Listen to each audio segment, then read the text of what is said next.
Welcome to the channel. Today we are going to be taking a look at the complete lore of Hollow Knight. Now, if you don't know, I ran a 6-part series, taking care of all the Hollow Knight. Go ahead, you got it. Really? Wiz? Okay. If you guys don't know, me as the illustrious gamer that I am, I took care of all the Hollow Knight challenges except the Godmaster. I'm getting my ass handed in Pantheon 5. Y'all will not be seeing that for a minute until I can get the hang of it. Low key, I got Nightmare King Grim on lock, and I also got Radiance on lock. I just don't have the Pure Vessel unlocked and everybody else. I'm getting my ass covered.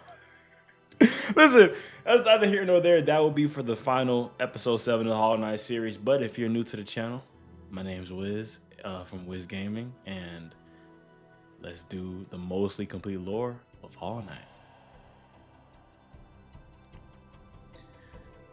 Let me just pop on the shades, you know what I'm saying? Because it's teaching. I'm assuming this Mozbag, shout out to Mozbag, y'all said that he was the most smartest person when it comes to lore and endeavors related to Hollow Knight. So I'm going to trust y'all. If y'all lying to me, I should never trust y'all anyway for what y'all did to You know what? Let's get to the video, bro. All right, that's not a good start. That's not a good start. What the hell was that? What the freak? Okay, Mozbag. Warning, this video contains a few spoilers for Hollow Knight. Please bear that in mind before embarking on this journey, or don't. I don't really care. I'm just using a text on the screen. You know what? Mozbag is real for that.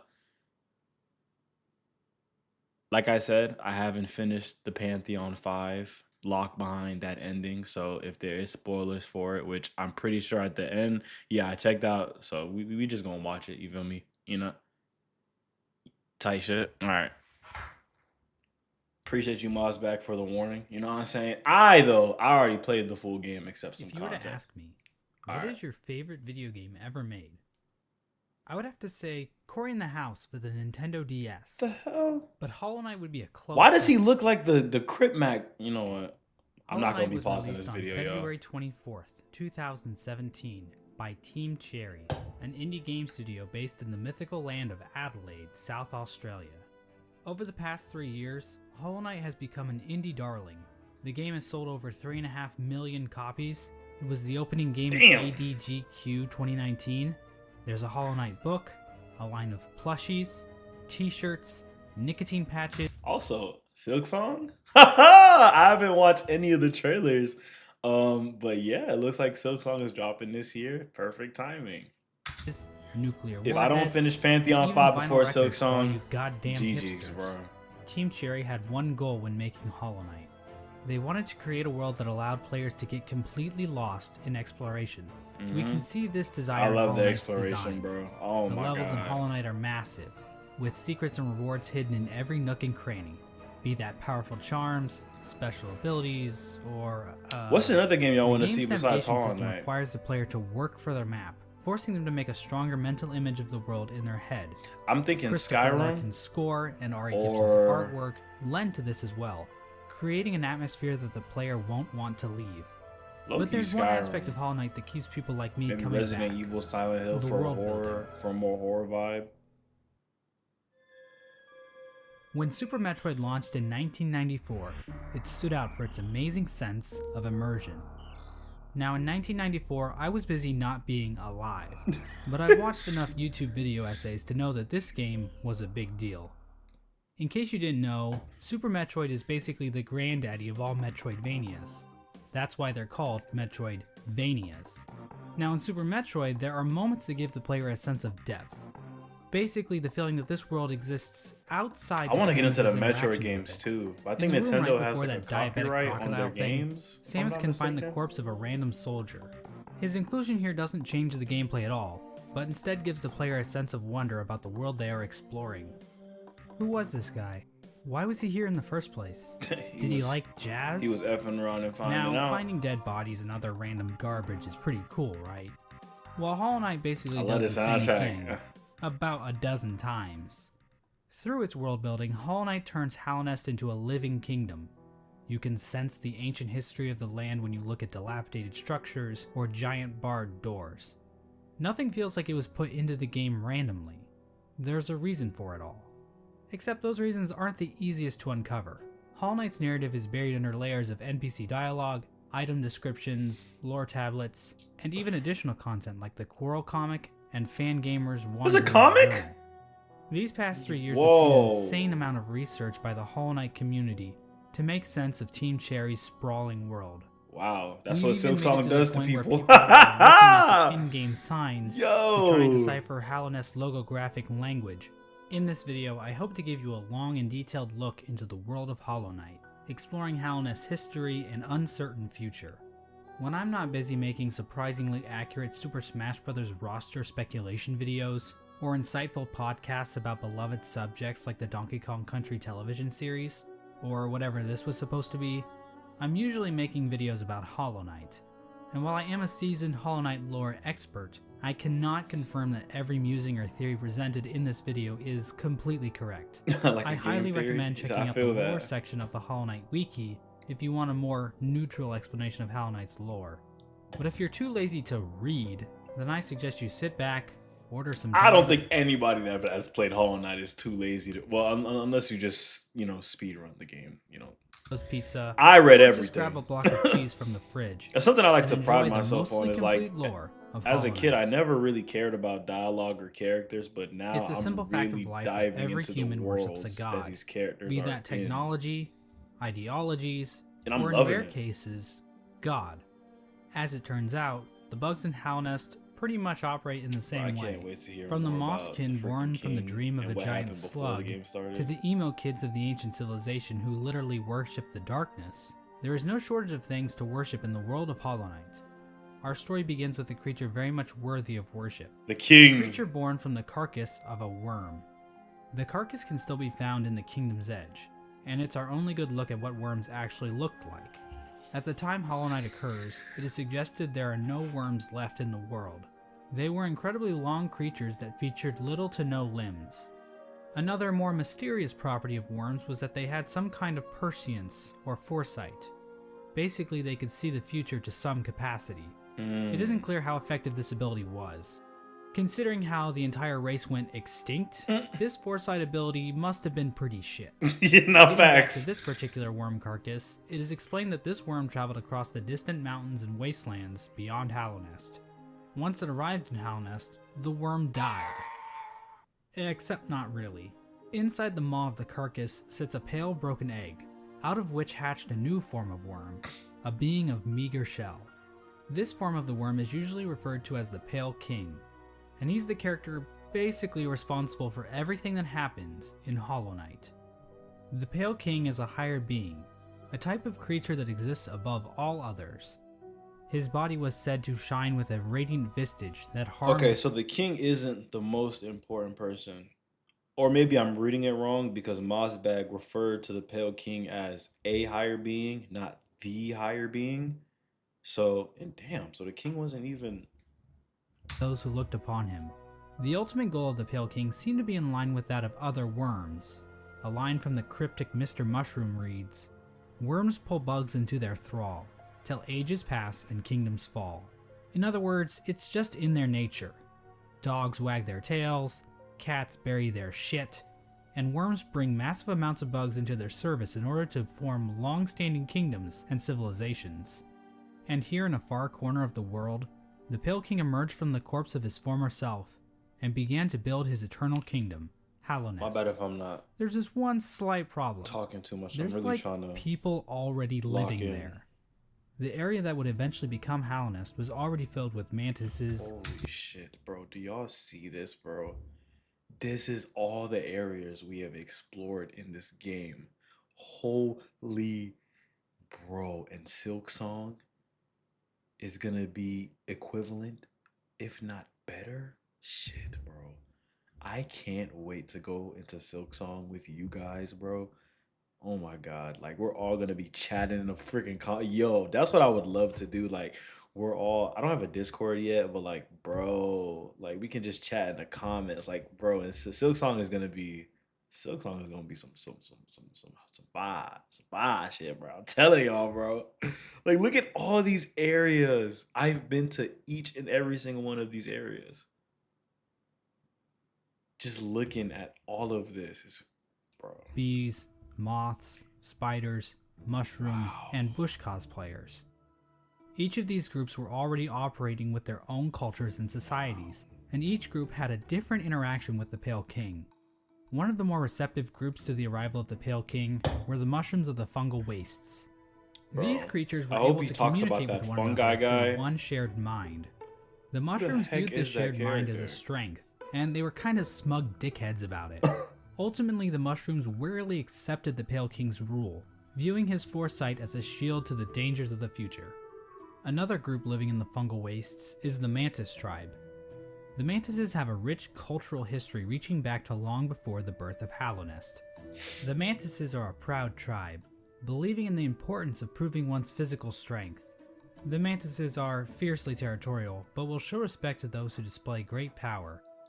These Fight Club enthusiasts were led by 4 powerful Mantis Lords. 4? Who I guess just kind of sat around. Wait, did you say 4? Enthusiasts were led by 4 powerful Mantis Lords, who I guess just kind of sat around waiting for outsiders to challenge them.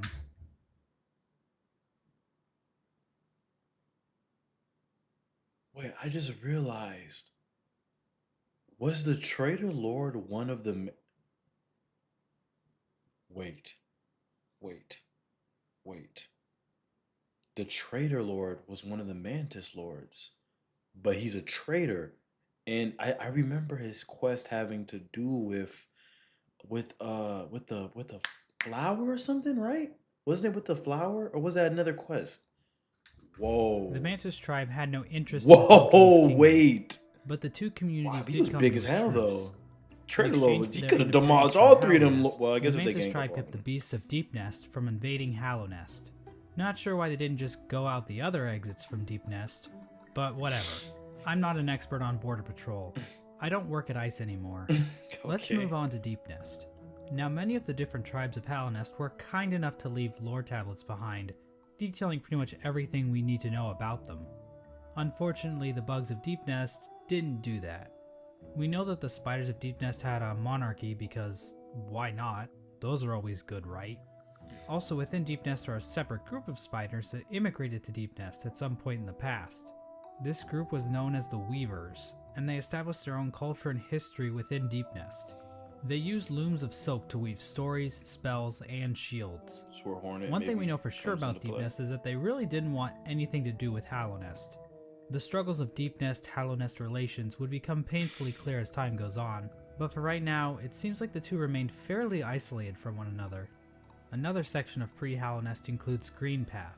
Now, as far as we can tell, the mushrooms, mantises, and spiders of Deep Nest didn't worship any higher beings. There is this giant mushroom corpse in the fungal core, but I don't think this is a higher being. I mean, who the hell would want to worship a fat-ass mushroom? Yeah. Fat-ass slugs? What the hell is That's that? dope. The land we know as Green Path was created by the higher being known as Un.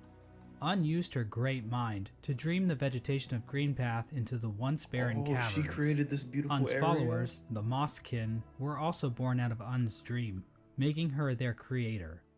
Green Path at its Shout height out was to actually Un. much larger than we see in game. At one point, Green Path stretched into both modern-day Queen's Garden and possibly Fog Canyon. Green Path's citizens showed themselves to be a fairly developed society. So Un is a higher They being. built a temple at the Lake of Un in order to worship her, and they even had their own line of defense, with Moss Knights showing proficiency in combat, using nails and shells as weapons. The Law of Un continued to remain in effect even after the Pale King arrived, but it seems like they allowed the king to establish a road through their lands, leading travelers to the heart of Hallownest. Hence the name Green Path. Yeah, Team Cherry really racked their brains when naming this area. didn't they? Next, we have the bees. And while there is no lore on how these bees can turn into fucking drills, Yeah, or how they can ignore that's all BS, known laws bro. of aviation, we Absolute do know how they BS. reacted to the Pale King. These bugs decided to seal their hive off from the rest of the world, with only patrol bees being able to enter and exit the hive. So yeah, the bees are pretty much pointless in this story. And finally we have the Moth tribe. In-game, the only moth settlement is in the Resting Grounds, but the tribe might have also inhabited the Crystal Peak at one point. Now, as we all know, moths in real life are just complete assholes. As for the moths in Hollow Knight, well, it's a bit complicated. The moth race is described as being a rather pacifist group, with few ever choosing to take up a weapon.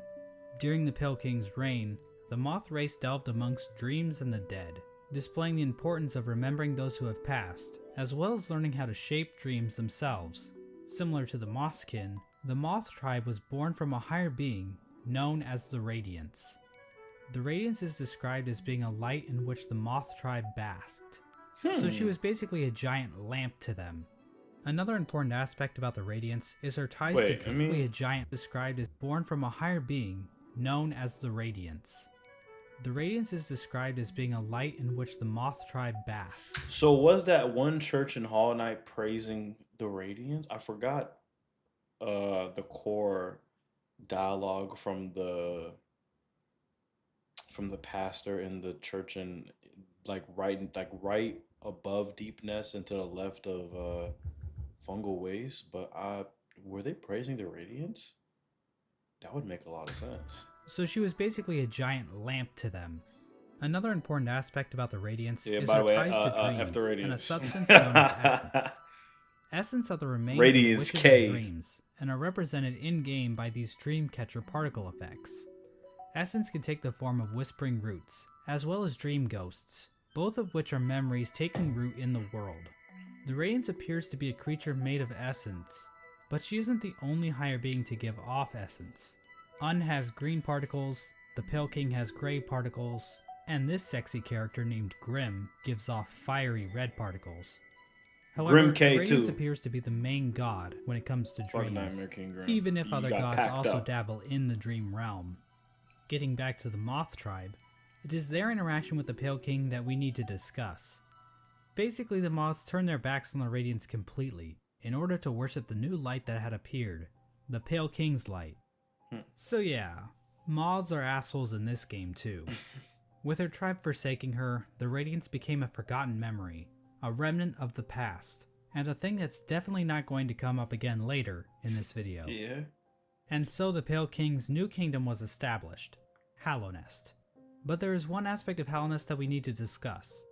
Unfortunately, to better understand this, we're going to have to read some poetry. Let's do In it. Wilds Beyond they speak your name with reverence and regret. For none could tame our savage souls, yet you the challenge met. Under palest watch you taught, we changed. Base instincts were redeemed. A world you gave to bug and beast as they had never dreamed. I'm gonna read it again. In wilds beyond they speak your name with reverence and regret. For none could tame our savage souls, yet you the challenge met. Under perilous watch you taught, we changed. Base instincts were redeemed. A world you gave to bug and beast as they had never dreamed. So this is like saying all the creatures that were taken under the Pale King's wing. I don't know if that applies or cloak. So they were all redeemed and they were all like brought back to a state where they could like revere themselves and be like, oh, okay, so we changed for the better. Because of you, we changed for the better. But not everybody wanted that, which makes sense. You know, not everybody wants change. You know, not everybody. Some people are just content with the way they are, which that's cool. This is from a long as poem you're titled happy. Elegy for Hallownest, written by Motomon the Teacher. Yeah, shout out to Monomon the The teacher. poem appears at the beginning of every Nah, playthrough. Monomon was and spitting hints at what since the the Pale since King the and his first kingdom 5 offer. minutes of the game. Much of the Shout land out to outside of Monomon. Hallownest appears to be a wasteland. It'll never where be bugs Monomon survive K. off of We all love instinct Monomon without the over burden here. of mind. Hallownest somehow taught these bugs and tamed their savagery. Basically, the Pale King changed the instincts of his subjects and granted them higher thought. Which is why I'm assuming once the infection came in, all the bugs were infected. All the bugs was because they were all good, now they're all evil. To get a better picture Or the of this, ones let's under look at two different his watch, characters, I'm assuming. Boone and Tuck. These adorable panda bug things What the fuck are... Yo, I haven't even finished. Bro, I've never seen these characters. give us a clear display of Hallownest's effect. That's crazy. I got like over 25 hours. I haven't seen these characters. What the freak? While both appear to be the same species of bug, Boone is dumb as a sack of rocks, Quarrel, you know. struggling to string We together see him. words, while Tuck speaks fairly clearly. The main difference between these two characters is that while Boone lives outside of Hallownest, Tuck lives beneath the city's capital. Basically, it appears as though Hallownest is a literal holy grail. Oh, that's a junk that pit, raises so I the might be meeting intelligence him of those soon. who dwell within. I think that's a junk pit. The Pale King established a path, starting from the kingdom's entrance in King's Pass, winding through Greenpath and the fungal wastes, and finally ending at the massive capital at Hallownest's heart.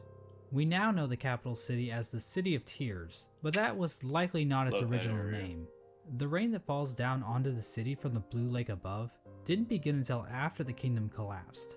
So unless the capital was originally named by some edgy literature student, the name City of Tears wouldn't have made much sense. The king's motivation for all this appears to have been his desire to be worshipped. The citizens of Hallownest believe that the Pale King created the world, and everything in it. Shrines to the king can be found scattered throughout the kingdom, and king's idols were created and distributed to followers of the king. Despite the worship, the Pale King often kept himself hidden from his subjects. Then again, fuck the king, bro. The freaking White Palace was insane. And I haven't even, according to y'all, I haven't been to the hardest area yet, the Path of Pain. So I have more bull incoming, you know? Pale King K. Possibly to hide his blemishes. No, I'm joking. I mean, if you look at the size of the real Pale King to his statue in the ancient basin, the man is clearly overcompensating. The Pale King's White Palace was also built underneath the city, separating him from his subjects even more so. At the same time, certain powers became shunned in Hallownest, though we don't know for sure if the Pale King had anything to do with this. Lifeblood is a blue liquidy substance that leaves those who drink it feeling refreshed. I really hope. However, the use of lifeblood was seen as a taboo, and those who used it were demonized as heretics. My clones. The use of soul for combat was also shunned. Well, not even assuming. Soul the Pale is a King sort of had life something force to do in with that. Hollow He looks Knight just that like animates us, the bodies or of living close enough. creatures. But some probably trying to characters make are another able to one of control him. the soul of others to conjure powerful I don't know, spirits. that nigga But weird, aside bro. from a few exceptions, Now knowing that he no wanted to be citizens of known Hallownest as ever the used his power. best god or However, the a Pale King god is didn't crazy. rule alone. There was another higher being in the mix, a being known as the White Lady. The White Lady is a weird brute-like being that can be found in the modern-day Queen's Gardens. She is encased in a strange cocoon, and we know very little about her. With as much exposition we get for the Pale King, there is next to nothing on the White Lady. But one thing we do know is that she likes to breed. Like, a lot. The White Lady would often retreat to the Queen's Gardens, an area of land once controlled by the Mosskin. How exactly she walked around and actually went places is a lore question too deep for even my expertise. The White Lady is also known as a pale being, along with the Pale King. What exactly are pale beings? Well, we don't know for sure, but they seem to stand out even amongst higher beings, as being even more powerful. I know that's a little confusing, so let's try using an example. I'd say that regular higher beings are like a TP-Link Archer C7 AC1750 wireless dual-band gigabit router, while pale beings are like the Asus RT-AX88U AX6000 dual-band 8X gigabit Wi-Fi router. Under the Pale King, Hallownest underwent a bit of an industrial revolution. Okay. He ordered the construction of the I'm just supposed stagways, to know what which those were are. used to Got transport you. passengers and goods. The Forgotten Crossroads and the storerooms above the City of Tears were used to store goods that traveled along these stagways. The king also ordered the construction of the tramways, because literally no one is safe from the threat of automation. A tram was built between the Forgotten Crossroads and the resting grounds. A second tram was built from the kingdom's edge across the ancient basin over to Deep Nest. And then a third tram was started in Deep Nest and attempted to go further into Deep Nest. Not sure how useful that would have been to the bugs of Hallownest, but whatever. The Pale King's a smart guy, I'm not gonna question him. But anyway, the Pale King's super smart plan to build a tram in Deep Nest ended up getting a few of his tram workers killed. The bugs of Deep Nest rejected the Pale King's attempt to build a tram in their territory, further cementing the poor relations shared between the two groups. Aside from convenient fast travel, regular pathways were also used to cart goods around the kingdom. From this was born probably one of the most important groups in Hallownest, and perhaps even all of fiction. An elusive guild of bugs, simply known as the Menderbugs, took to— Yo, I completely forgot to visit, what was her name? Tilly? Lily? Illy? Chili? I don't know. I forgot to visit that one miner. Yeah, she probably dead, bro. Let's be real. maintaining the various signs scattered throughout Halonest. I might not visit From the her, journal bro. entry I of don't one want to see mender her bug, we infected. can catch a glimpse into their ancient and unknowable minds. Dear, dear diary, isn't life just the most beautiful thing? Fixing signs, mending posts, let them break, I say. I'm a better mender for all that repairing. I've cooked that statue I sometimes a doubt shit ton there's a of times. single Isn't that the bug one in all like of right Halonest under the happier well, than me. leading to Another example of the Pale King's expanding the infrastructure caves? is the Crystal Peak. This area is filled with crystals that grow rapidly along walls, ceilings, and even the shells of certain bugs. These crystals were considered valuable to the bugs of Halonest, resulting in large-scale mining efforts.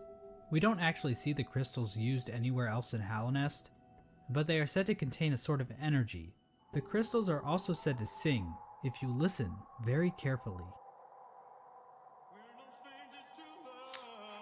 Yeah, Maz. Yeah. In terms of military, Halonest's first line of defense appeared to be a group simply known as the Five Great Knights. The members of this esteemed coalition were Ogrim, Hegemol, Zamir, Drya, and Isma. For being so important, most of the information about these knights has been lost to time. Ogrim is the knight we know the most about, since he is one of the few knights still alive during the events of the game. Ogrim expressed a great amount of loyalty towards the king, and he maybe had something going on with Isma, but we really don't know.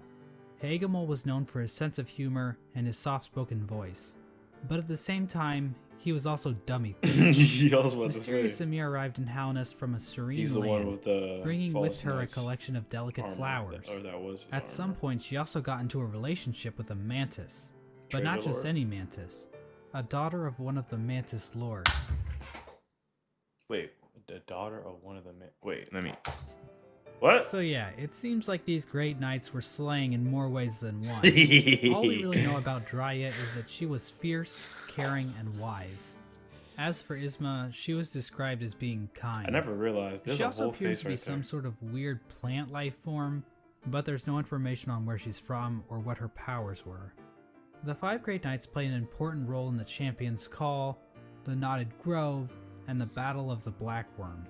We have no idea what these events were or how they affected Halonest, but they sound cool nonetheless.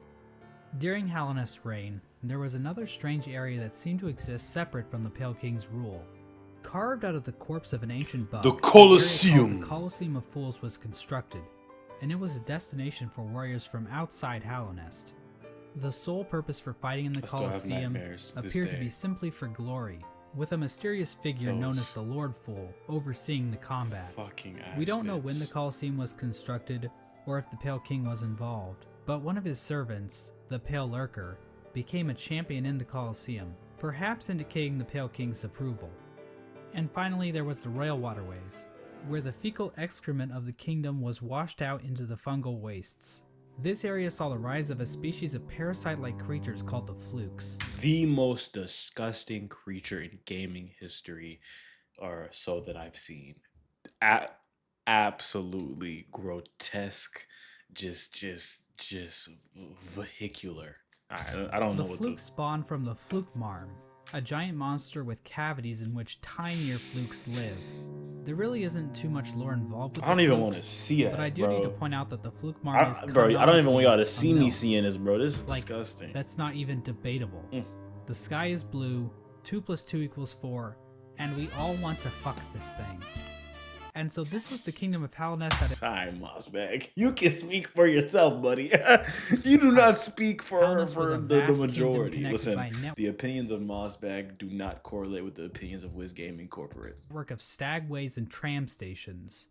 The bugs of Halonest mourned their dead Or on the resting anybody grounds, else for that matter. engaged in commerce using Geo, the de facto currency of the region, and a thriving capital located in the middle of the kingdom. The Pale King had succeeded in crafting a full-blown society, but we all know there are pitfalls to living in a society. As a suspiciously knowledgeable hunter points out in his journal, the Pale King Ew, that's how he looks, bro. What the society. As a suspiciously Bro, that's how the hunter looks? Where's his body at? Wow. I thought he was in a bush. You know what? That makes a Knowledgeable lot of sense, Hunter bro. points out in his journal, the Pale King had created a population I of wonder weak if the and hunter was a pathetic worm. creatures. The bugs Maybe of just Hallownest nobody did not hunt knows. for their own food and had become complacent with their comfort. This is even more obvious with the east wing of the capital. These greedy members of Hallownest's high society became complete cowards, obsessed with riches and plumb from excess wealth. The bugs living in Hallownest's prime looked quite different than the instinctive simpletons they once were. Their savagery had been replaced with intelligence, and through that intellect, they gave the Pale King the devotion and service he desired. And while there were a few snags along the way, they were shining times for the king and his subjects. Resting at the threshold of Hallownest is a strange lore tablet, proclaiming Hallownest to be the last and only civilization. It calls Hallownest an eternal kingdom. This appears to have been the Pale King's goal, for Hallownest to stand against a wasted world as a final beacon for civilization. And that was the Pale King's ultimate folly, to think that he could succeed where so many others had failed before. Long before the Pale Kings or the Barry Bensons of the world, the land of Hallownest was controlled by an ancient caste. Hints of Hallownest's history are littered throughout the land, with the most notable examples being the soul totems and arcane eggs. One sect of these ancient bugs didn't worship a god like the Pale King or any lord, but instead a dark and mysterious substance known as the Void. This ancient caste once also tried to lay claim to the entire land of Hallownest, but they too failed. In his quest to conquer all of Hallownest, the Pale King had made an enemy long forgotten, an enemy that was about to be remembered. Wait.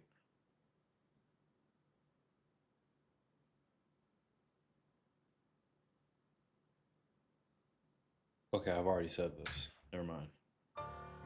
I didn't realize, but I mean, the Pale King was basically pitting us to fight against or contain the Radiance. But I think I already said that in the beginning. I already knew that, but I didn't know, like, it just hit me. True. Memories of her still lingered, and hushed whispers of faith kept the Radiance alive.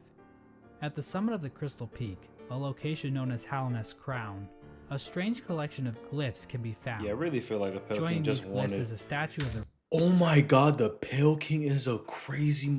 Yo, he was literally making multiple versions to make somebody exactly like him, so they could contain the Radiance. This man's a bastard, bro. That's crazy. I just realized that. I mean, I'm pretty sure that's why he was trying to make a bunch of freaking clones. This was built in order to keep the memory of the Radiance alive. Whoa. The Radiance's light began to appear in the dreams of Hallownest citizens. Pale King sucked. This light manifested itself in an infection that ravaged through the kingdom's tunnels. Those infected would fall into a deep sleep and awaken with broken minds. Some of the lesser bugs tried to infect her. This old summit is the sole standing shrine left to the Radiance. This was built in order. Is that why the infected attack us? Because they see us as the Pale King's. To keep the memory of the Radiance alive. The fuck up, bro. The Radiance's light began to appear in the dreams of Hallownest citizens. This light manifested itself in an infection that ravaged through the kingdom's tunnels. Those infected would fall into a deep sleep and awaken with broken minds.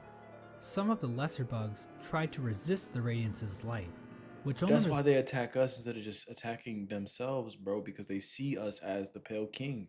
Resulted in them being consumed by it even more so. Or just a Many higher being bugs related lost their wills or very closely and began related. attacking bugs that weren't infected.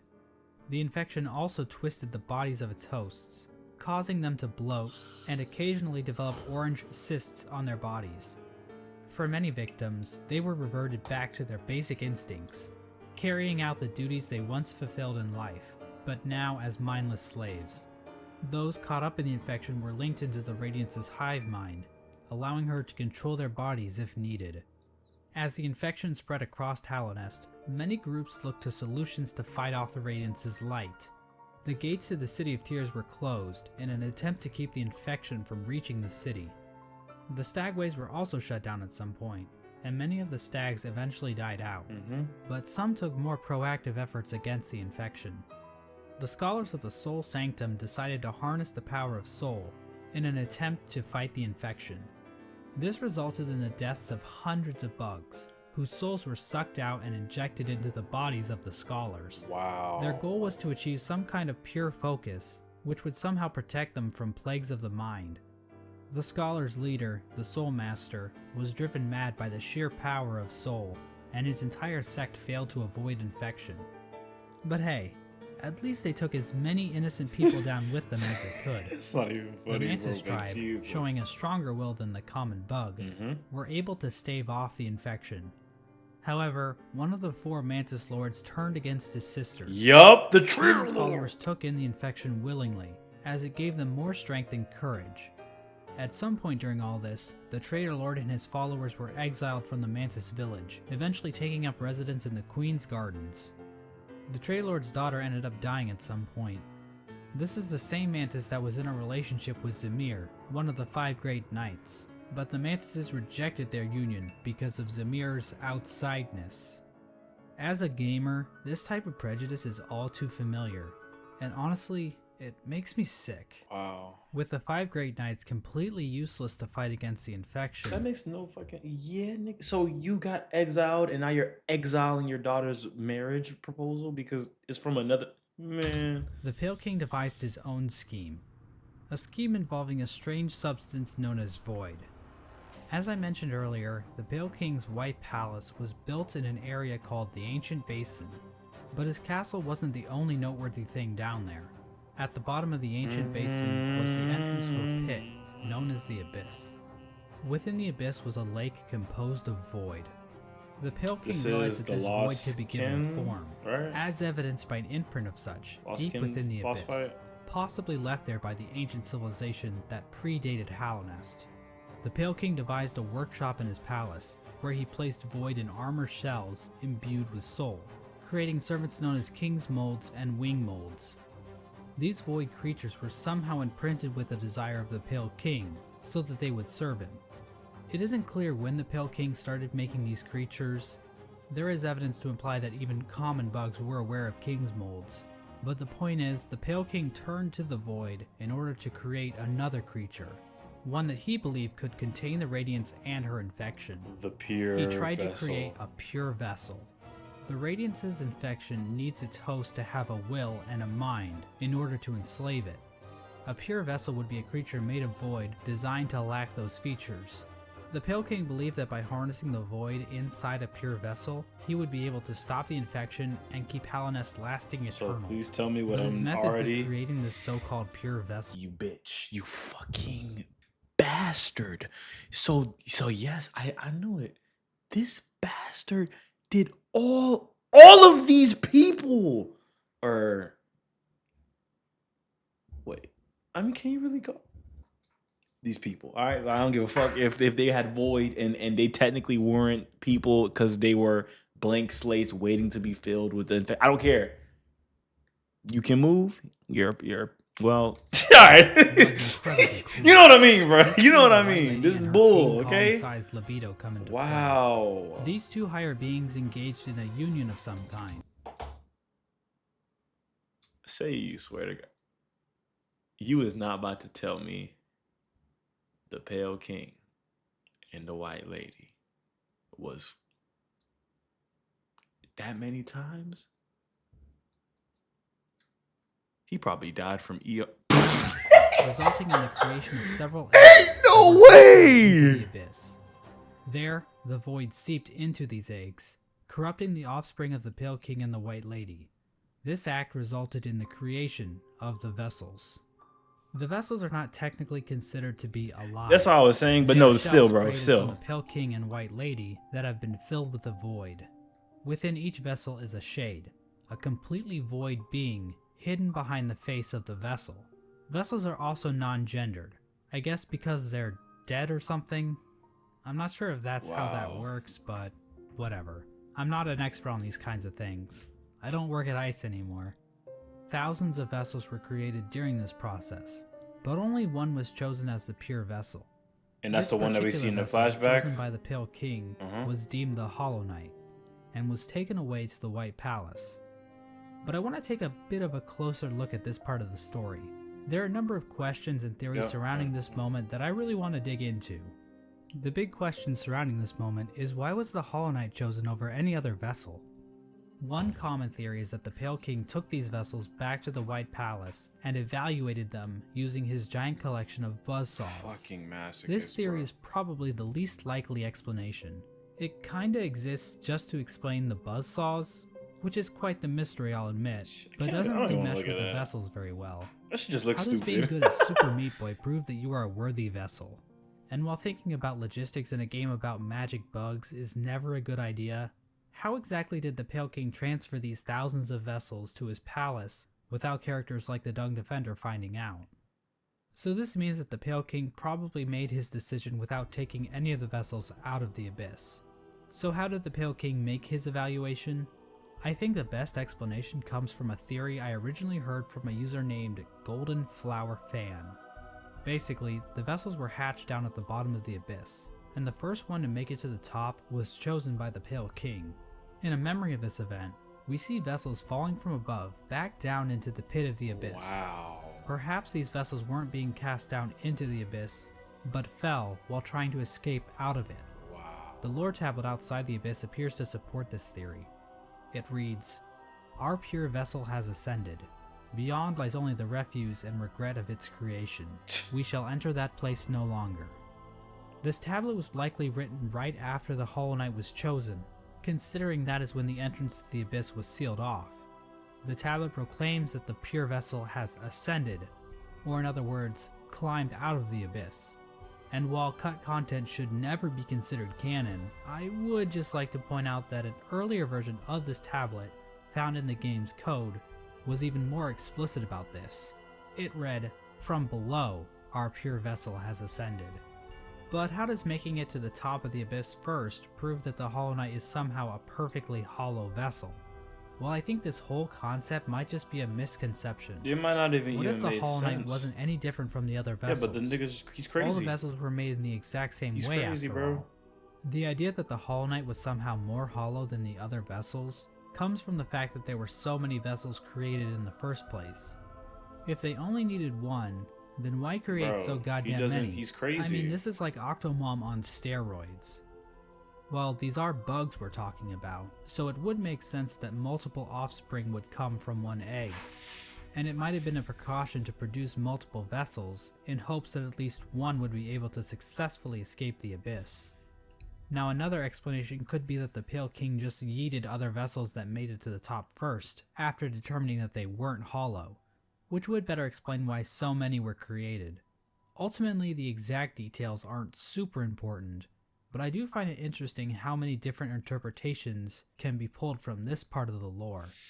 After the Hollow Knight was chosen, the Pale King sealed the doorway to the Abyss, leaving the discarded vessels to rot away in darkness.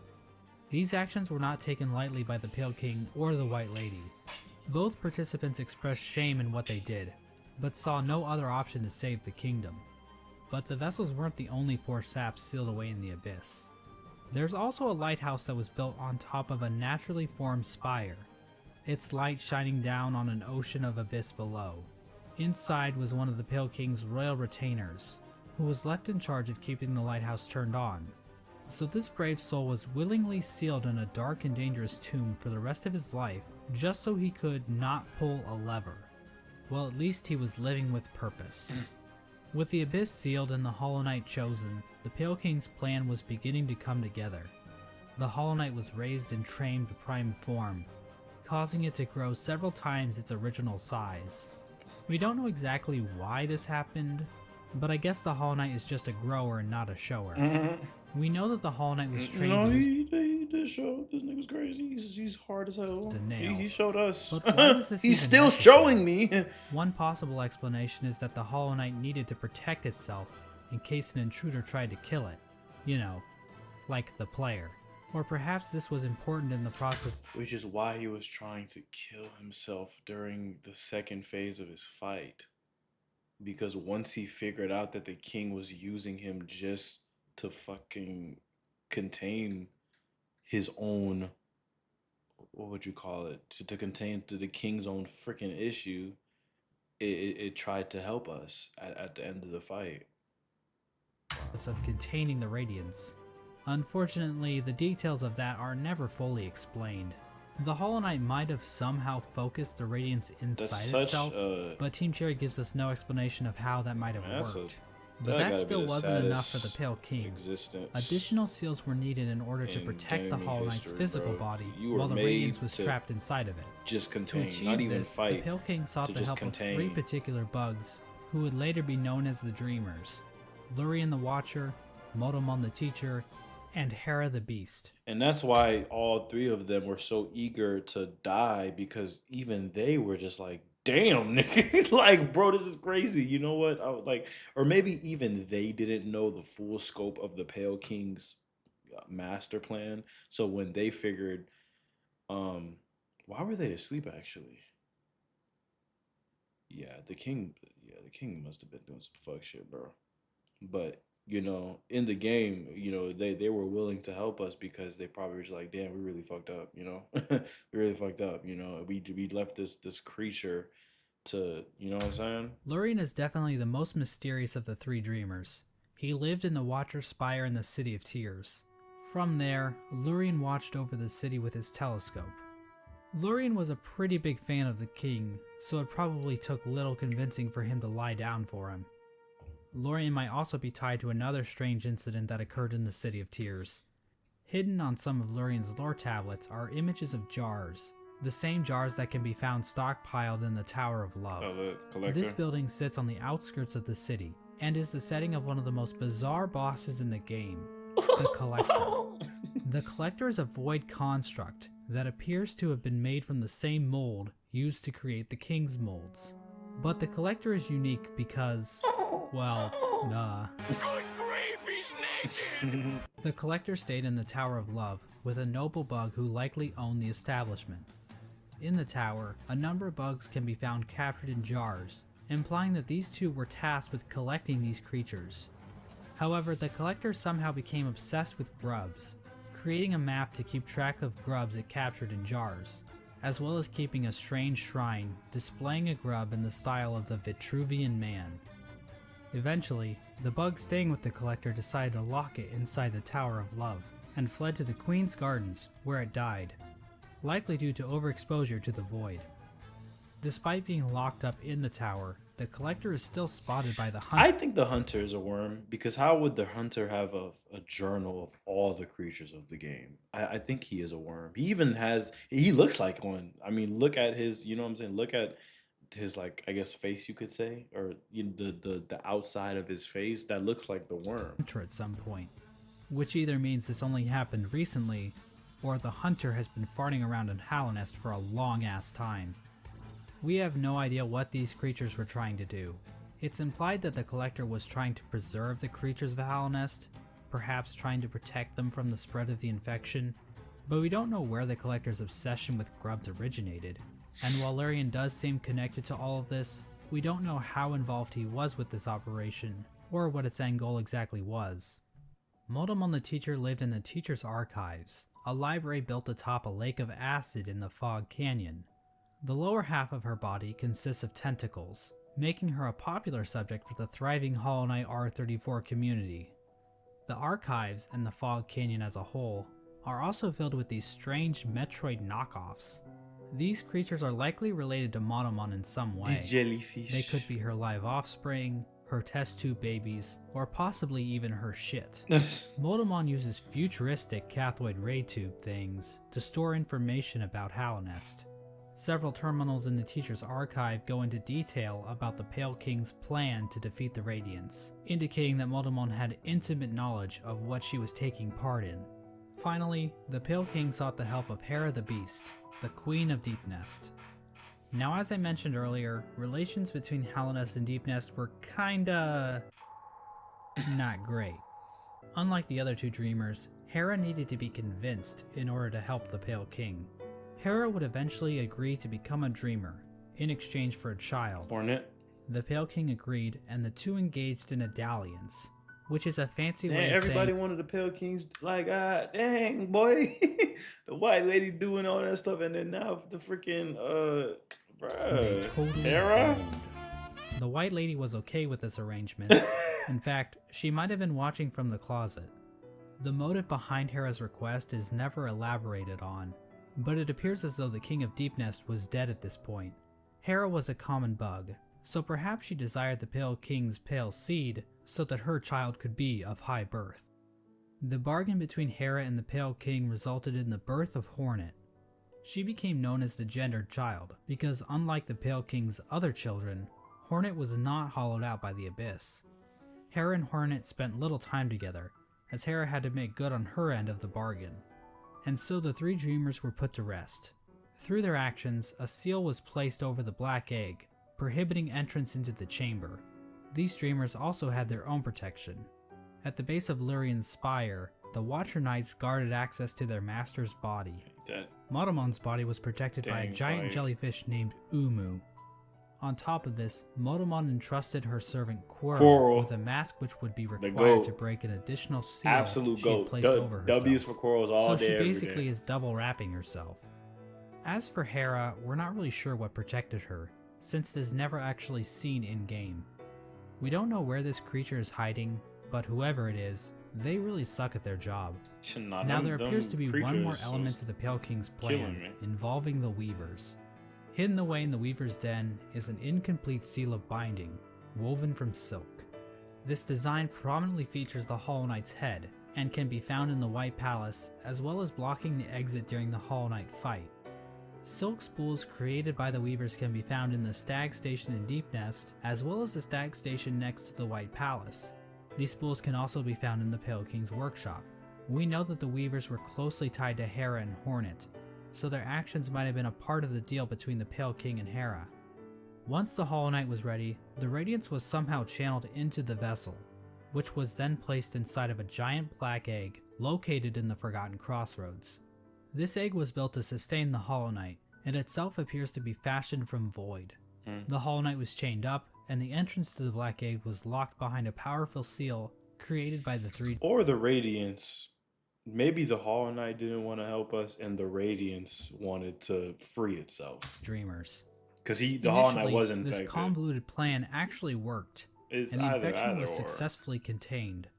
Memorials to the Hollow Knight and the Dreamers were erected in the City of Tears and the Resting Grounds. But this is the part of the story where things get a little bit hazy. By the time these statues were constructed, citizens had taken to writing on parchment woven from spider silk, which was all destroyed when water started pouring down onto the city.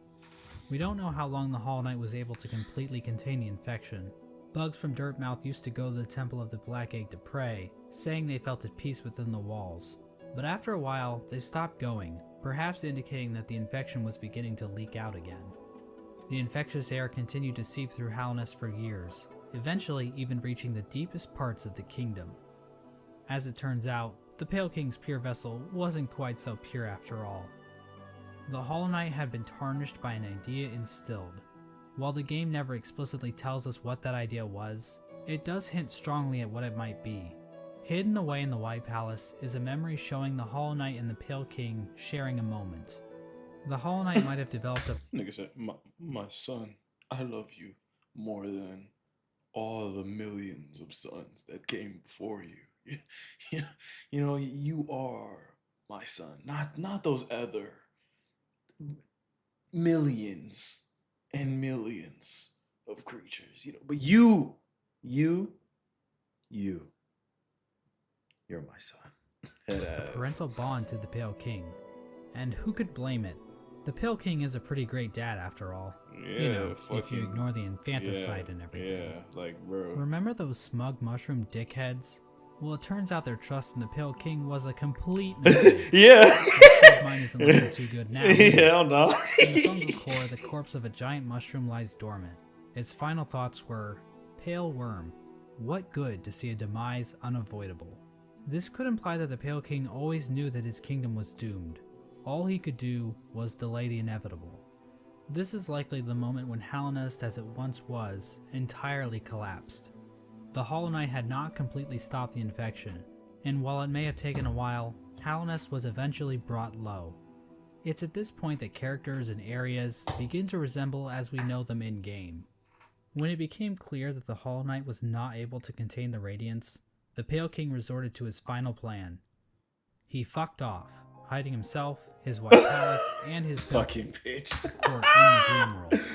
At this point, all of the furniture in the palace was covered under white sheets, similar to how people in the real world cover their furniture while away on long trips. The palace was also completely covered with thorns and buzzsaws, similar to how people in the real world cover their houses with thorns and buzzsaws. We the Pale King all would do eventually that. pass away while sitting on his throne in the White Palace. There's no confirmation on what killed him, but there are a few things to consider. The throne room is incredibly... Bro, where did we come from then? Where did we come from then? Maybe we came from the same place that... Because we didn't come from the void, bro. We did not come from the void. We were born again anew from the void.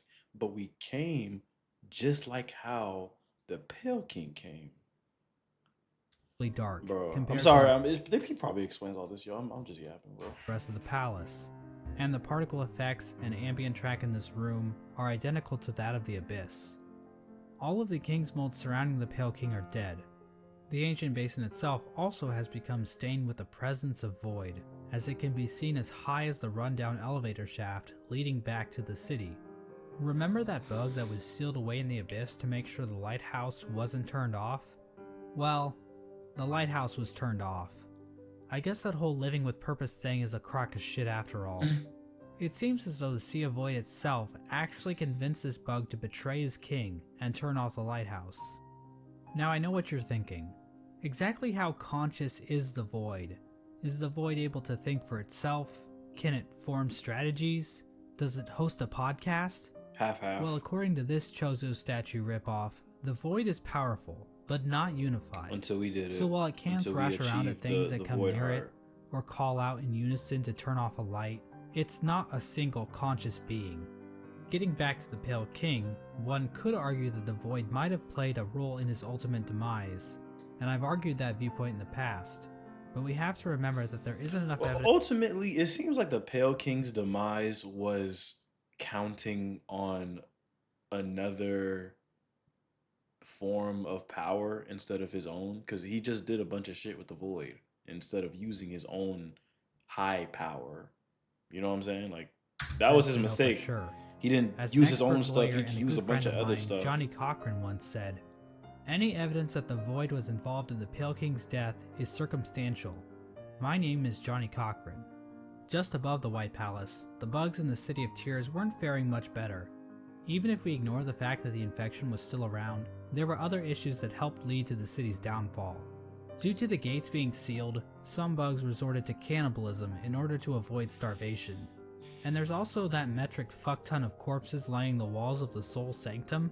When all was said and done, the only citizen left standing is Eternal Emelita, who just laughs her ass off about it like she's a fucking Dark Souls character. The White Lady ends up in a cocoon deep within the Queen's gardens. She decided to place bindings on herself in order to keep her from spreading her seed. She claims that this is because of the shame she feels in helping the Pale King create the vessels. But honestly, it's probably just her kink.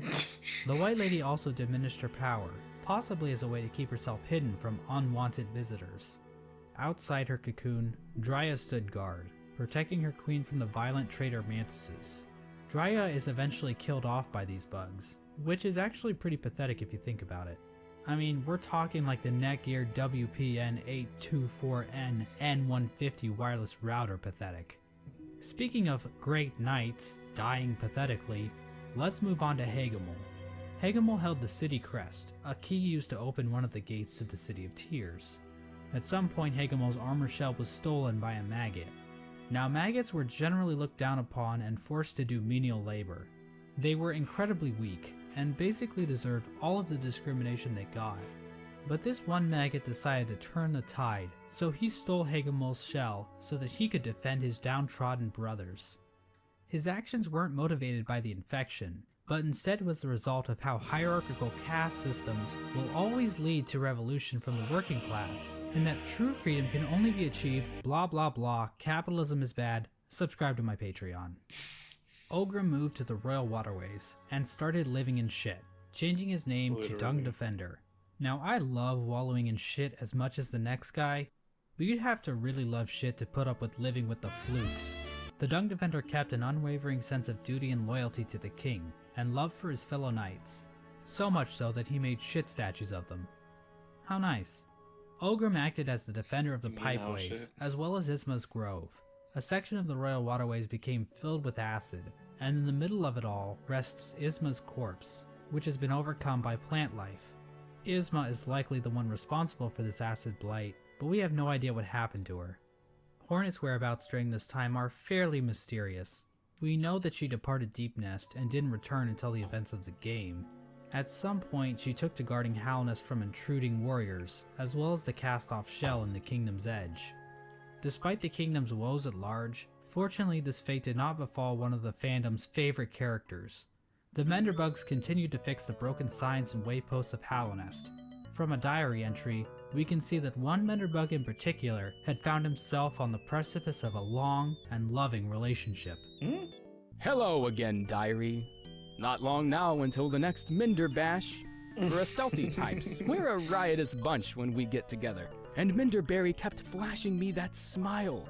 It might be time to muster my courage and act on it. I love my home and my life, but sharing it with another? Why, that'd be the berry on top. Okay. Greenpath also underwent some changes during this time.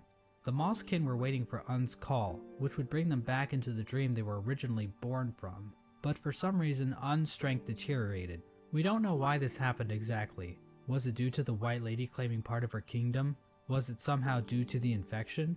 Some Mosskin believe that Un went into hiding, but it appears as though Un is, in fact, calling to her children. But many of the Mosskin are unable to hear her call. Instead, many Mosskin seem to have taken the Radiance's infection into their leaves, which might explain why Greenpath became overgrown with vegetation despite Un's deteriorating powers. Mossy vagabonds even openly chose to forsake Un and worship the Radiance. Boom. Alright. Another that's tribe to be good. screwed I gotta over by clear the it up. Radiance is the Hive, which fell to the infection after the death of their leader, Hive Queen Vespa. But it appears as though this had little effect on their Vespa. civilization. The Radiance's hive mind was already familiar to the bees, since the hive probably operated under something similar already. So in other words, the hive probably made out the best in this whole situation. Let's turn our attention back to the moths. After all, it's their god that keeps killing everybody. Well, the moth tribe didn't fare too well actually, as pretty much the entire tribe died out. The only known survivor is the seer. Despite the loss of her tribe, the seer continued to tend to the graves in the resting grounds, while also waiting the arrival of the wielder. Wait, I wonder if after Seer disappeared, we can go into the freaking room where all the ghosts was, and then she might be there. Mysterious being that her tribe has dreamt of for a while. In the Kingdom's Edge, the land became covered in ash molting off of the worm's decomposing corpse. The Colosseum of Fools continued to thrive. The Lord Fool passed away at some point, but nobody really seems to notice or even care. The fools inside the Colosseum were infected, but still seem to have maintained control over themselves. It seems possible that these bugs took in the infection willingly, similar to the Traitor Lord and his followers. This would have given them an edge in combat, similar to using steroids, but without the whole shrinking testicles thing. However, even the Traitor Lord and his followers went mad, so what makes these fools any more special? As for the Pale King's champion, the Pale Lurker, well, she just went the normal kind of insane. There appears to have been another unforeseen event with the Pale King's plan. When the Hollow Knight was originally chosen, the door to the Abyss was sealed, trapping the discarded vessels within. But apparently, some vessels didn't get the memo. Vessel corpses can be found littered throughout the kingdom. There's one in the Ancient Basin, one in Greenpath, and several trapped in Nosk's lair in Deep Nest. Another vessel that escaped from the Abyss is the player character, the Knight. The exact details on how the vessels escaped the Abyss is unclear. There are indications that they might have slipped into Deep Nest through some old passageway, given void influences in part of the area, and all the corpses found in Nosk's lair. At some point, all entrances to Hollow Nest were closed off, with the old well and Earthmouth being the only way to sneak back in. Despite this, several people have wormed their way into the kingdom, with few ever returning. Characters like Relic Seeker Lem seemed content to just pillage artifacts from the ruined kingdom, but other bugs seemed interested in something greater. In the Howling Cliffs rests the corpse of a member of the Grim Troop. The task of this bug appears to have been to seek out Hallownest, so that the troop might be summoned to the kingdom in the future. The Grim Troop are basically a group of bugs that serve a higher being known as the Nightmare Heart.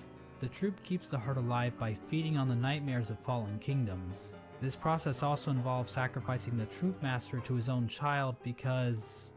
Lore. Hey, look at this cool ass boss battle. I thought it was Another very important easy. group that traveled to And then Hallownest just are the somehow God became hard in the Seekers. Pantheon. After being abandoned by their old gods, the gods of thunder and the gods of rain, these bugs left their home in the land of storms, seeking out a new god to worship. The God Seekers looked to gods to save them from their own silent mind. While traveling through the wastelands, the God Seekers constructed devices called God Tuners, which helped them seek out new gods. Through this device, they were able to detect the lingering power of the Pale King and find their way to Hallownest. When they arrived, however, the God Seeker was forced into hibernation. She was encased in a strange sarcophagus-like cocoon, which was itself chained up with a lock. It's not clear how this forced hibernation worked, seeing as the cocoon appears to have been made by the God Seeker herself. As for who put the cocoon in chains, I think the most likely candidate is the Dung Defender, considering how the God Seeker's cocoon is found in the junk pit in the waterways, an area the Dung Defender has tasked himself with protecting. This was the general picture of Hallownest after the Hollow Knight was sealed inside the Temple of the Black Egg. The kingdom was stuck in a kind of stasis, with the Pale King civilization destroyed and the Radiants unable to break free from her chains. The Pale King was rebelling against nature, trying to keep his work standing indefinitely. The stasis over Hallownest held for an age. How long is that exactly? Well, we have no idea. As I'm sure you've noticed, there really isn't a timeline for anything that happens in this game. Yeah. We also have no idea how long any of these bugs can actually live. Elderbug wasn't around to see the stagways open, but we know several other characters were, implying that Elderbug is probably one of the youngest characters in the whole game. But this stasis over Hallownest wasn't going to last forever. At some point, the Radiance erupted out of the Hollow Knight, cracking its shell and releasing a loud and powerful roar. The amount of infection leaking out of the Hollow Knight became even greater. The many corpses that lined the roads and cities of the kingdom sprang to life with the amplified power of the infection. This strengthened infection prompted the departure of the Weavers back to their old home. Now this old home might actually be Farloom, the kingdom in which Hollow Knight Silksong takes place. But the amount of knowledge we have about Silksong right now is pathetic, so I'm not saying that's confirmed or anything. This is also around the time that Quirrell arrives back in Hallownest. His memory appears to have been clouded due to his time outside of Hallownest. These events are depicted in the Quirrell prequel comic, which also shows an image of the Hollow Knight with a pre-cracked shell. This could mean that Quirrell's arrival happens roughly the same time the Hollow Knight's shell cracks. At around the same time Quirrell arrives in Hallownest, we also see the arrival of the player character, who is commonly referred to as the Knight. The Knight was one of the lucky vessels that was able to make its way out of the abyss. I just don't understand that, because the abyss is at the bottom, but he came from the top left. And the game started with us falling down. Is there a portal? No, there's no portal in the abyss. Unless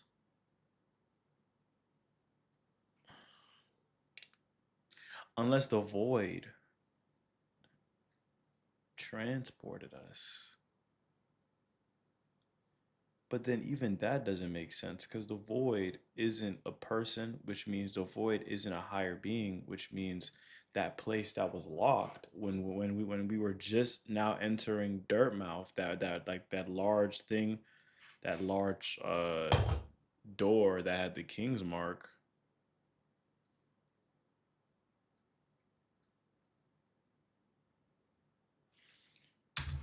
Somehow the Knight ended up venturing beyond Hallownest and into the wilds beyond.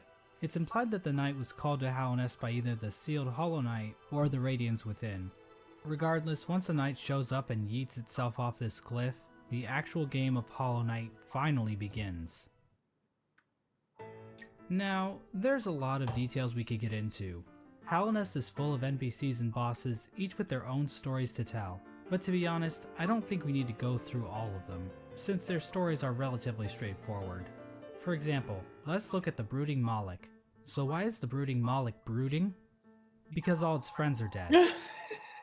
And there you go. That's the lore for the brooding Moloch. Also, it's the only character in the game with a visible asshole. I did not Now, need do to you know really that. need me to explain that to you? Probably not. No, yeah, So like I'm just going to talk about the interactions relating to Hollow Knight's main story. because he was proving The a knight point. is You really eventually need to noticed know by about the lore of Hornet, these who characters. lures it deep into Greenpath. There, Hornet attempts to kill the knight, claiming that she knows what it would try to do. At this point, Hornet views the knight as being too weak. After the fight, Hornet can be found in the City of Tears, next to the statue of the Hollow Knight. Hornet mentions that the knight has gained a resilience, due to the time it spent in the void beyond Hallownest. This could be referring to the fact that some of those who leave Hallownest lose their memories, meaning the knight would have no memories of its own tragic conception. Hornet tells the knight that if it seeks to continue the stasis that keeps Hallownest standing, it must seek the Graven Ash, which is referring to the Kingdom's Edge. At this moment, Hornet sees the knight as a possible replacement for the Hollow Knight. Basically, the knight could break the seals that keep the Hollow Knight locked away, defeat the Hollow Knight, and contain the infection itself. It's at this point that I should mention that Hollow Knight actually has 5 different endings, because of course it would. I'm going to be explaining each of these Is that endings in this YTP? video, as they each Is give it us a bottom different right? glimpse into the mechanics of Hollow Knight's world. Now, to get the easiest ending to Hollow Knight, Hornet's instructions to go to the Kingdom's Edge can be ignored completely. If the knight stumbles upon the resting grounds, the 3 dreamers will appear and cast the knight into the dream realm. There, Seer will come to the knight's rescue and grant it the Dream Nail, a special blade that can tear the veil between the real world and the dream world. With the Dream Nail, the knight can venture to the resting places of the 3 dreamers, curb stomp their asses, and unlock the entrance to the Black Egg. Inside the egg, the knight finds the Hollow Knight chained up, silently watching over it. Once the chains are broken, the Hollow Knight screams with that familiar Radiance roar and pursues the knight. As the fight progresses, the Hollow Knight starts trying to kill itself, Quirrell style. But then the Radiance starts using the Hollow Knight's body to perform her own attacks. Once defeated, the Hollow Knight begins to spew infection all over the place. The knight can then focus the infection into itself. This results in the first ending of the game, called Hollow Knight. Absolutely hilarious that the one being that could actually help was the one that he neglected. In this ending, the knight usurps the Hollow Knight, prolonging the stasis over Hallownest. New chains and bindings appear out of fuck if I know, and contain the knight, and a new seal is placed over the entrance to the Black Egg. Now there is one giant question looming over this ending. Can the knight actually contain the infection? Yes, it's very indefinitely, good. Or will the Yeah, Radiant still yeah. manage to break free one day? Before we answer this question, let's look at some of the other events I that can wanted to ask that, transpire while actually. playing the game. If the player chooses to go to Kingdom's Edge, Hornet will challenge the knight one last time as a final test of strength. After her defeat, Hornet allows the knight to access the cast-off shell, where the Pale King was originally hatched. By interacting with this egg, the knight's shell is marked with the king's brand, technically making the knight the new ruler of Hallownest. With the king's brand, the knight can now open the entrance to the abyss and discover the place of its birth. When leaving the abyss, the knight can encounter Hornet again, where for the first time, Hornet suggests that there are actually 2 outcomes the knight can enact. She tells the knight that it can either prolong Hallownest stasis, or face the heart of the kingdom's Did she really say prolong? Because prolong, I don't think that's indefinite. What's it called? Indefinite, like fixing the issue. That just means for an extended period of time, Infection. right? Within the night, Hornet sees a chance for change. Instead of just replacing the Hollow Knight, Hornet believes that it may be possible to get rid of the infection completely by using the void inside of the knight. After visiting the abyss and obtaining the Shade Cloak, the knight is capable of reaching the White Lady, hidden away in the Queen's Gardens. The White Lady tells the knight that she has been awaiting a vessel to accept a gift, that gift being one half of a charm called the King's Soul, which she claims will give the knight more power. The White Lady goes on to explain that she can feel the weakening of the Hollow Knight within her roots. She tells the knight that it is free of the blemishes that made the Hollow Knight a flawed vessel. From this dialogue, it is implied that the knight truly is a pure vessel, capable of containing the radiance successfully. But it's not quite that simple, so we're gonna have to dig a bit deeper into this. Basically, we're gonna need to answer a simple question. What exactly does it mean to be a Hollow Knight? Devoid Despite of the White emotion. Lady's words, we have a number of instances where the characters and item descriptions mention that the knight has a will, and maybe even a mind. But from the Pale King's dialogue when describing the Hollow Knight, it is stated that a pure vessel has no mind or will. So is the White Lady wrong? Or maybe even lying? Her eyes have been clouded by time, and she can be tricked into thinking that Ogrim is in the room when the knight is wearing the Defender's Crest charm. You know, that would be She also thinks hilarious that if the Dry is White still Lady alive, has something to do which, with the Pale King's death, and we are literally the Pale King without no memories. So maybe the White Lady is just senile. My problem with that theory is that the White Lady states that the vessels stand out to her clearly in a misted world, due to them being her spawn. She also questions whether or not the knight sought her aid, which would imply that the knight must have some kind of will. Like the will of the Pale King. So for whatever reason, the White Lady thinks the knight is still capable of containing the radiance, even if it's still able to make decisions. After all, the Hollow Knight was considered pure, but they still taught it how to wield a fucking sword. I mean, if the knight were truly and completely hollow in a literal sense, it probably shouldn't even be able to walk, or draw a map, or open a goddamn bank account. In short, this whole concept of being hollow is so abstract and hard to define, I don't really feel comfortable giving a solid answer on whether or not the knight is or isn't truly hollow. And I think the game leaves room open for other interpretations. Oh my god, I just realized, bro. Of course, the White Lady's gift is useless without the other half of the King's Soul. In order to reach it, however, And why does the knight she must have the travel to King's the Soul? White Palace, locked inside the body of a Kingsman. In order to bypass the seal, the knight must use a fully awakened dream nail.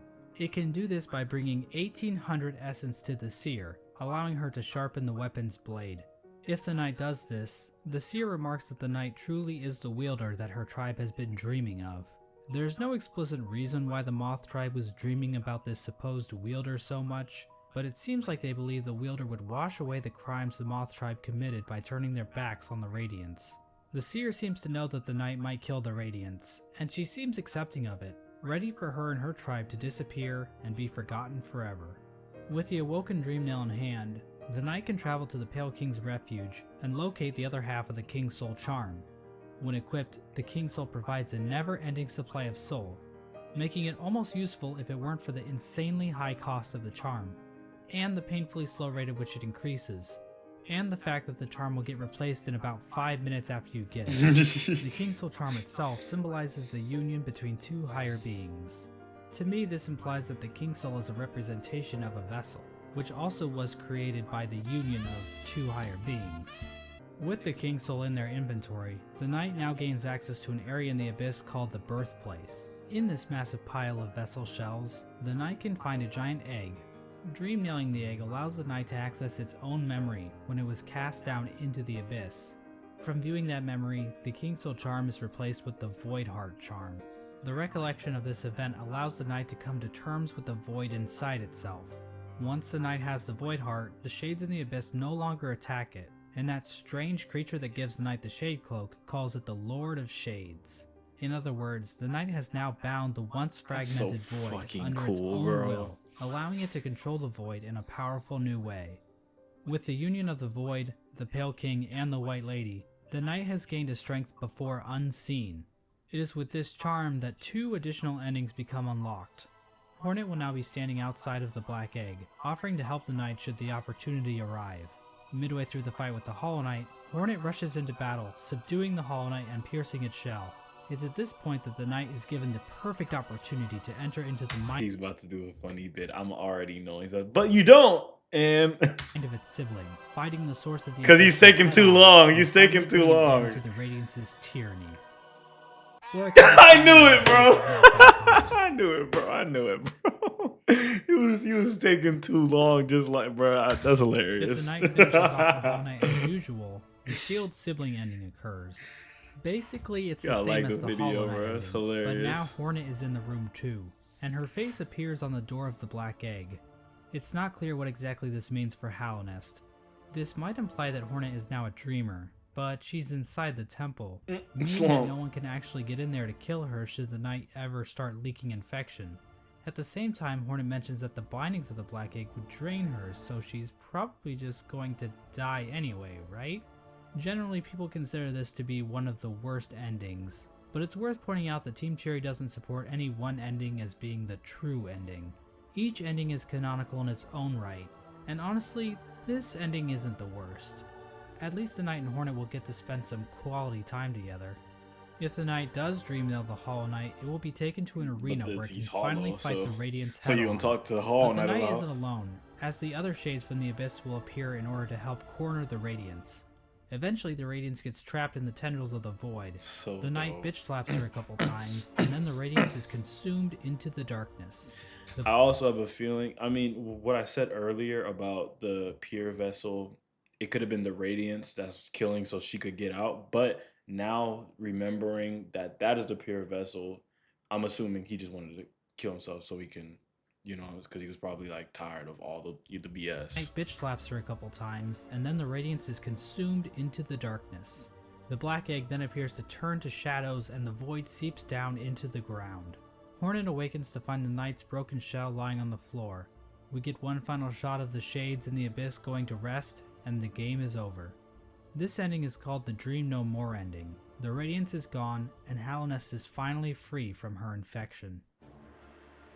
Now I think it's fair to ask a few questions about how the Dream No More ending comes about. When the Hollow Knight was initially chosen to become the pure vessel, the Abyss was sealed up, and the rest of the vessels were left to rot away. But somehow, vessels ended up outside of the Abyss, and then one of those vessels was used to replace the Hollow Knight. Exactly how much of this operation was planned, if at all? The White Lady was waiting for a vessel. Did she have any communication with Hornet? Hornet was guarding the King's Brand, the only way for a vessel to enter the Abyss. How did she know it was necessary to guard the King's Brand from weaker vessels? Hell, if the vessels did escape the Abyss by themselves, wouldn't it be pointless to guard the King's Brand, since the vessels could just creep back into the Abyss the same way?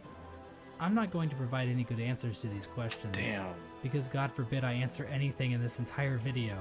But I do want to point out that no plans to actually produce the Dream No More ending are explicitly stated in-game. So we can only speculate as to whether or not the White Lady or Hornet, or maybe even the Pale King, knew that they could defeat the Radiance by creating a Lord of Shades like the Knight. Regardless, the next two endings were definitely not planned. In fact, the last two endings that were added in the Godmaster update almost feel out of place. The Godseekers basically hijack everything to the point where you don't even have to enter the Temple of the Black Egg to beat the game. That's like beating Mario Bros without ever seeing Bowser. But on the other hand, the Godmaster endings basically reinforce. Oh my god! Hallownest It becomes alive? Yeah? Where's the audio at? Huh? Where did the audio go? What in the world?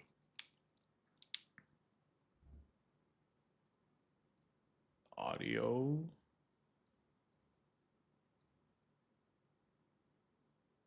Oh, my AirPods. Why did they connect to my AirPods? Where are they even at? without ever seeing Bowser. But on the other hand, the Godmaster endings basically reinforce that Hallownest does not exist in a That freaking bug got mega knees. That bug got mega knees, bro. vacuum, Ew. which can help the world of Hollow Knight feel more real. Because what else is reality but just a bunch of random chaotic stuff? Oh, this is all happening spoiler the territory, by the time? way. If the Knight I'm finds on the God fifth Seeker who Pantheon, jumped so it, it will be able to enter her mind I haven't and got the refight ending all the yet. bosses in the game. But it's okay. This is I'm part really of the doing God Pantheon Seeker's 5 ritual. for achievement They sake. basically attune to the resonance of gods through ritual combat. This allows them to ascend their minds higher, and eventually, attune. through the use of godly focus, achieve communication with the god sleeping in Hallownest's heart, the Radiance. Now I know what you're thinking. That's a pretty convoluted little religious practice they have going on here. What's next? Are they going to start measuring the Knight's Theon levels? It's pretty complicated, but the point is, these Godseekers have some serious capabilities to fuck things up in Hallownest, as we're about to see. As the Knight makes it further and further through the four Pantheons, the Godseekers get closer and closer to making contact with the Radiance, locked away inside the Hollow Knight. At the end of the fourth Pantheon, the Radiance makes herself aware in this strange reunion cutscene between the vessels. But she isn't the only one to make an appearance. The Void itself appears to go on the attack, rising up to meet the Radiance's call. It's at this point that the final challenge, the Pantheon of Hallownest, becomes available. The Godseeker finally acknowledges the knight as being more than just a I simple thought that was just cringer, transition. and they begin to watch the knight more intently. After defeating like a bazillion bosses in the final pantheon, the knight finally comes face to face with the absolute radiance. Damn, I really don't want to be. A stronger, Sorry. more enhanced version of the game's final boss. Finally, the stage is set. After roughly 40 minutes of intense agony and tedious boss battles, the knight has finally reached the ultimate enemy, responsible for the destruction of Hallownest. Truly, this will be a battle for the ages. But first, let's check in on our old pal Menderbug. As it turns out, he's still alive when the knight arrives in Hallownest, and he's still fulfilling his duty after all this time. Let's take one last look at his diary. Let's do it. My lovely diary. Someone's gone and broke my favorite sign. Right there at the top of the crossroads. Keeps happening too. But you know, I just can't get mad about it. I should be thanking them, really. Why? More chances to fix that beautiful, complex sign. I'll keep And breaking. I've stocked then. up on spare parts, so I've no fear it'll ever stay broken for long. So- Unfortunately, the only way to ever read the Menderbug's diary is to kill him in cold blood. I'm not sure why Team Cherry thought this was necessary, but the general consensus on Reddit is that they are bloodthirsty warmongers, so it checks out. But at least Menderbug's last moments will be spent fixing one of his favorite signs in the Forgotten Crossroads.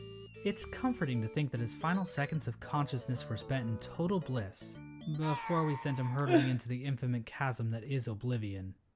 Well anyways, the alternate fight between the Knight and the Radiance plays out differently than in the vanilla ending. This time around, the Knight is not accompanied by any shades. Instead, after defeating the Radiance, the Knight seems to transform into this monstrosity. What the f is Now that? this It creature looks like the goes hunter. by many names.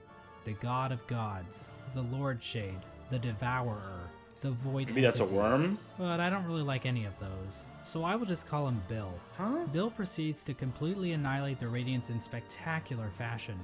We are then treated to the Embrace the Void ending. That's not a worm. Bill never comes mind. back down from the sky, dropping into the rest of Godhome. The Godseeker starts to get pulled into Bill by Void tendrils. We then cut to the Godseeker in the junk pit.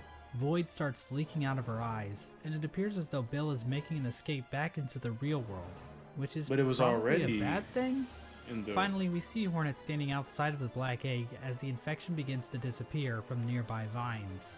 Hornet hears footsteps coming from inside the Black Egg as the Hollow Knight reveals itself to her and the two prepare for combat. So from this cutscene, we can see that the Radiance's death in Godhome actually did kill her for real, meaning that the infection over Hallownest is now gone. This means the seals inside of the Black Egg probably wore off, allowing the Hollow Knight to escape its prison.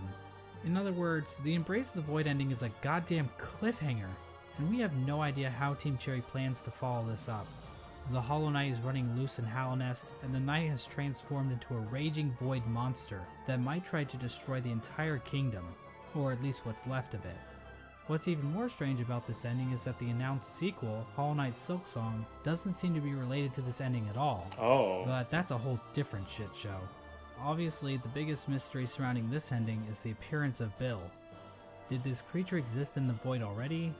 Or was it somehow willed into existence by the power of the Godseekers? Did the Knight turn into this thing, or did it just become a part of it? Examining a statue of this creature and other forms of the Knight grant the player a Hunter's Journal entry for an ancient artifact called the Void Idol, which might imply this creature might have been worshipped by the ancient civilization. But again, that's pure speculation. We don't know what this worship of Void exactly looked like. Maybe the Void they worshipped took the form of something more sinister. There is one thing we know about this monster though. It's weak to flowers. Yes, these things. As it turns out, those delicate flowers that Zamir has stockpiled up her ass are actually useful for something. They contain a strange power that even deters the White Lady from touching one. The Godseeker, however, is dumb enough to accept a flower from the Knight. If the player does this, instead of Void being released out into the world, this flower pulls a no you, and the Godseeker and Void disappear into thin air. Damn. The flower itself is described as giving off a pale light, which appears to connect it to the pale beings. Like I said before, pale beings appear to be some That form stuff of got top noped tier out of gods. existence. As of right now, we are only aware of two, the Pale King, and the White Lady. But the fact that Zamir brought these pale flowers from a faraway land implies that there are definitely more of them out there. Another small hint of the existence of pale beings are the pale ore items that can be found all over Hallownest. Did these come from the Pale King, or possibly some other pale being? And what exactly are they? Are they poop? Yeah. In general, the Godmaster endings appear to be doing a lot of setup for future Hollow Knight content. Like I said before, Hollow Knight Silksong doesn't seem to connect these events on the surface, so we are in a bit of a bind when trying to discuss what these endings actually mean for the greater narrative Team Cherry is building. There's definitely a lot more to consider about what the pale beings are and what properties they possess. And we also have plenty of questions surrounding the Void and how bugs have interacted with it in the past. It almost feels like we are looking through a keyhole, trying to grasp onto the totality of Team Cherry's creation. How powerful are creatures like Bill and the worms? Where did things like the Void even come from to begin with? How much bigger is the world beyond Hallownest? Is Bardoon into butt stuff? But of course, that's the appeal of a game like Hollow Knight. Having all of the answers to every question would just ruin the mystery of the world. Plus, if we didn't have questions like this to waste our time on, then what else would we be doing with our lives? You're waiting. Go outside? Ugh. And so this video comes to an end. Now I know the average attention span of a YouTube viewer is 9 minutes, so let me It better not be. Y'all watch my videos for 9 minutes? Not my viewers. leave you with a few Y'all watch the whole video and like and comment.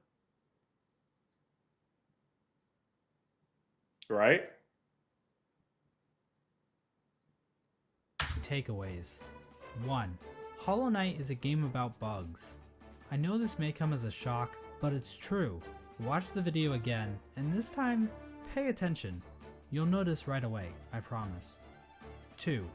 Murdering your own babies might not be such a good idea after all. Alright, so this is a recap. Well, shout out to Mossbag for the lore. Wow. The summary of this video is the Pale King's a bitch. He is a genocidal interloper of copious magnitudes.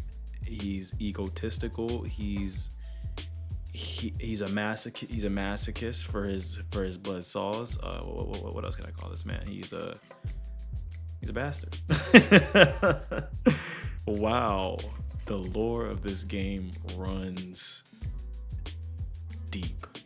That's crazy. I basically had all my questions answered, or if I had any questions, I think they're all basically answered, or answered as much as they can be, regarding, you know, some of the vague details that we will just never know, how the Hollow Knight came to be in the beginning areas of the game, if he really came from the Void, or if he came from the same place that the Delicate Flower originates from. So yeah, bro, shout out to Team Cherry. To think that a small team orchestrated such a vast game is just shocking, man. Like, that really proves that you don't need a bunch of people to see out a vision of endless magnitude. You just need a goal, or not even a goal. You just need the will to work, and these people worked, and they have made such a fan-loved game by everybody. Everybody regards this game as such. Like, the lore is crazy, the mechanics is crazy, the OSTs are amazing, the gimmicks, gameplay, everything about this game is so highly regarded, and it just proves that you can do whatever you set your mind to, bro. As long as you have a plan, or as long as you want to work on something, you can always have an acceptable and sometimes even a magnificent outcome. But that was the lore video. I basically know everything. You might as well call me Monomon, the way I'm gonna start teaching my friends about this game. But yeah, that was the video. If there's anything I missed, let me know in the comments down below. And last video of Hollow Knight is coming whenever Pantheon 5 is done. When will that be done? I don't know. Pantheon 5. I'm currently in the Hall of Knights, or whatever that hall training is called. You know, I'm just practicing, you know, sharpening my blade or my nail. And we're gonna finish up this game in the next video, 112 completion. So Wiz from Wiz Gaming, I'll catch y'all in the next video. Make sure y'all like the video. Shout out to Moss back again. The original link will be down below, and I'm gonna catch y'all in the next one, bro. Later. I remember talking about love with a girl. Now I head up on the other side of the world. Never thought that you could grow apart this hard. Swear, mommy, you're my first love in my heart. Now I'm feeling more distant than ever. All we talk about is more shit like the weather, and I'm never feeling changed.